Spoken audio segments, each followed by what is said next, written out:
Morning, everyone. Good morning, Rabbi. Good Tavach, Shvua Tov. We are learning Mishnah Sukkah, Parak Aleph, Chapter 1, Mishna Tes, Mishnah 9. Okay. Hameshalshal defanais melamala lamata. Literally translated means someone who extends downward a wall he's lowering the wall from above to below. That means his wall is starting from on top, okay, and it's going downwards, and there's going to be a space on the bottom. It's not hitting the ground. If the wall is 3 tfachim above the ground, psula, it is invalid. So you're going to have a hard time seeing this picture. But in this picture, the one to the right, the wall is touching the schach, but it's coming up short when it goes downwards. So that's how you set up the wall. It's starting on top, going down, and at the end, it's not hitting the ground. So we say that if it comes out that it's 3 tfachim off the ground, 3 handbreadths off the ground, psula, it's invalid. Why? Because a small animal, like a goat or like a sheep, if they wanted to, they could squeeze under and get in. And if the wall can't stop them from doing that, it's not a wall. Okay?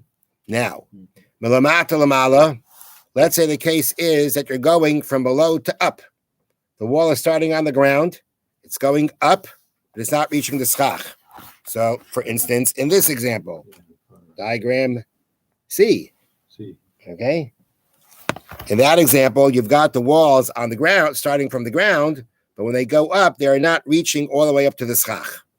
And that the Mishnah says, Im gavaya min haaretz asara tfachim, if the top of that wall is 10 tfachim off the ground, 10 tfachim high from the ground, kshera, then everything is kosher. That means like this. If the wall itself is 10 tfachim high, then that constitutes in halacha what's called a mechitza, a partition. Okay, a mechitza, to be a partition, it has to at least be 10 tfachim high. If you want to consider a area to be considered a reshus hayachid, a private domain for Shabbos, it has to have mechitzas, it has to have a wall, 10 tfachim all around. It's got to be 10 tfachim high. If it's less than 10 tfachim, it's not considered a partition. It's not considered a mechitza. It's got to be at least 10 tfachim high. Now, for sukkah, though, you really need that the wall and the schach have to meet. Okay, that's a sukkah law. They have to meet. But the way they're going to meet is not literally, but halachically. And that is, we consider in halacha that the wall extends upward to the schach. That is called, in halachic terms, good asik mechitzasa, which means pull and raise up the wall. You can imagine the wall raised up. And therefore, your wall is touching the schach. So when you have the wall on the ground, so long as 10 tefachim high, you've got what's called a mechitza, partition. Now we can say that halachically we consider the wall extending all the way up to the schach, and everything is good. But in the other case, the problem is that although the problem in the first case, where the wall is coming from top to bottom, you still have that space open. And if you physically have that space open, an animal can get through, it's not going to be considered a kosher wall for sukkah. So that no limit to that size above the wall, between the wall and the schach? What do you mean? It has to be at least 10 tefachim high. The wall. Okay, but the space between that wall and the schach could be anything. Could be anything. Well, it can't be your schach can't be 20 amas high. Well, that's a schach problem. Yeah. Now, that's the first opinion of the Mishnah. Now, Rabbi Yossi says, the same way you told me that from bottom up, we say that if it's 10 tefachim high, it's good enough. Kach melamala lamata asara tefachim. The same thing the opposite way. When you're going from up down, 10 tefachim is, if that wall is 10 tefachim, it's going to be good. Meaning, if you have a mechitza that's suspended, it's hanging, it doesn't reach the ground. According to Rabbi Yossi, you know what we do? If you're starting off with a mechitza, you're starting off with that partition, we actually apply a similar principle we said before. Just that before it was good asik mechitzasa, pull the wall upwards. Now it's good achas mechitzasa, which means pull the wall downward. And therefore, as long as I'm starting with 10 tfachim, which is a halachic partition of mechitza, I can go ahead and pull it downwards.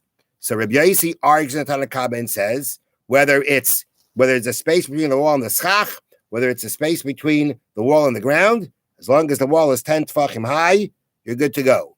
The Tanna Kama argues that even though, because Tanna Kama says at the end of the day, if there is that space by which the small animal can push through, then your wall is not a wall. The mechitza is not a mechitza. You can't look at that partition as a wall. You can't. For sukkah, you can't look at it as a wall. Even though above will say, halachically, look at it as if it extends upwards, that's because your mechitza, since it's on the ground, it's holding out the animals. But when a wall can't do that, because there's still enough space below for the animal to get through, I cannot look at that, even if it's 10 tefachim high, I can't look at it as a wall to be able to say, extend the wall downward. That's the machlokes between the Tanna Kama and Rebbe Yossi.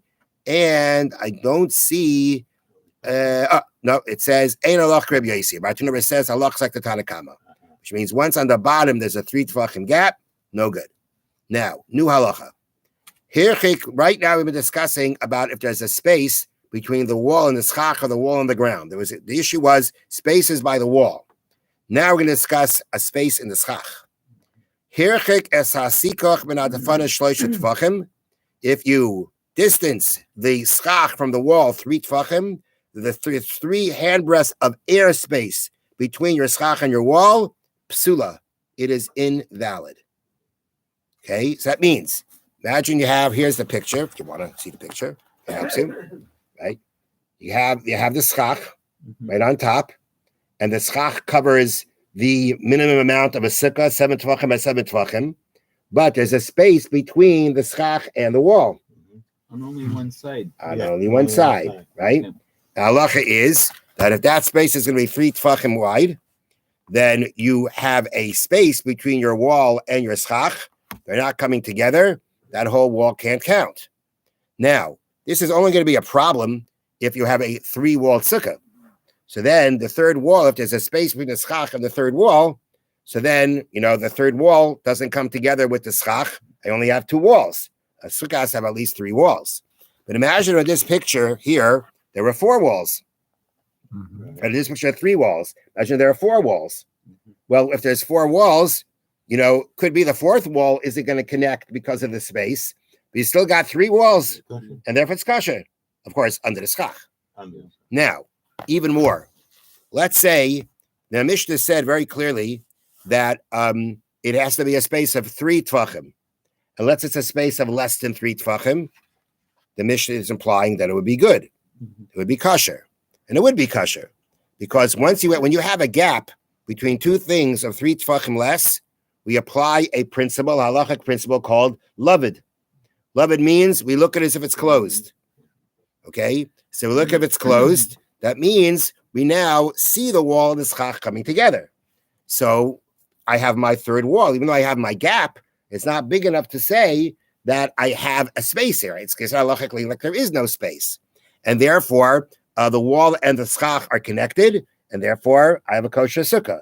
But you cannot sit under that space because you don't have schach there.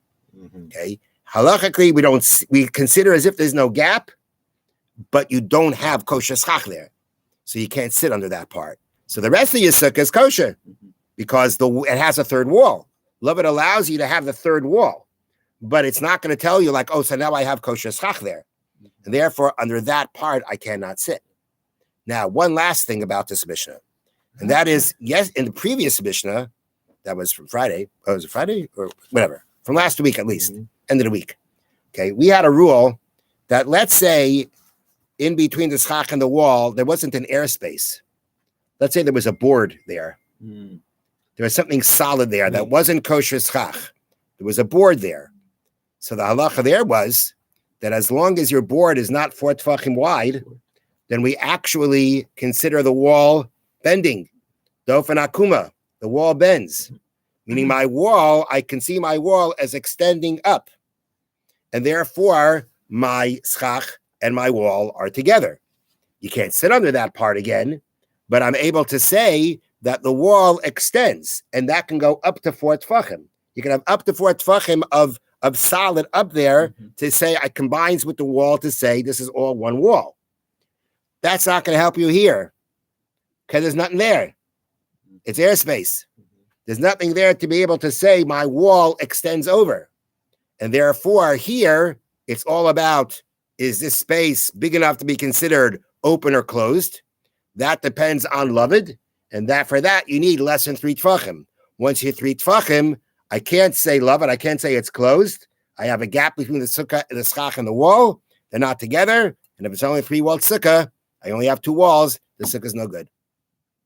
Have a wonderful day. And good tavach. Thank you, Rabbi. Can the wall be taller than the